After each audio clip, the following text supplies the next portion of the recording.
આ વાંસમાંથી ભગવાન કૃષ્ણની વાંસળી બને અને લાઠી બને, દંડો બને, નિસરણી બને, ઘણું બધું બને, રમકડાં બને.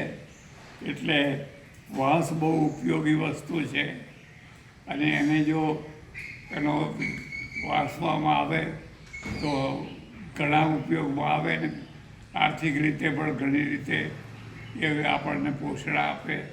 માટે દરેક લોકોએ સગવડ હોય ત્યાં વાંસને વાવવા જોઈએ.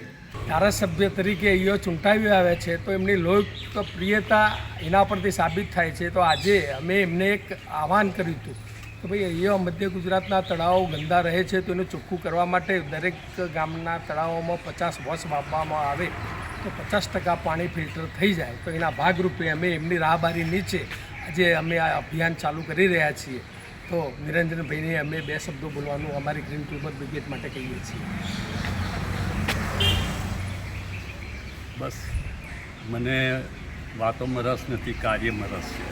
સ્વામી સચ્ચિદાનંદજીના ગામ દંતાલી આવ્યા છીએ અને આ ગામમાંથી આ સરપંચ સાહેબ શું નામ મહેશભાઈના હસ્તે અમે આ વોશનો વૃક્ષો આ તળાવમાં જે ગંદુ પાણી ગટરનું આવે છે અને આખું વરસ પાણી ગંદકીથી નહેકાય છે તો એના ભાગરૂપે આ વોશની જે તાકાત છે કે ભાઈ વોશ પાણી ચોખ્ખું કરે એના ભાગરૂપે અમે આજે આ વૃક્ષારોપણ આ વોશનું તળાવની ચોપડી કરી રહ્યા છીએ. કે મને તો જીતુભાઈ મળીને ઘણો બધો આનંદ થયો કે અમનું એક લક્ષ્ય છે અને છેક વિસનગરથી જો અહીં સુધી આવતા હોય એટલે મેં જ કહ્યું કે ભાઈ તમે આવો અને અમારા ગામમાં કંઈક સારું થાય અને એ આવ્યા એટલે અમને પણ ગામને સર્વને બધાને આનંદ થયો.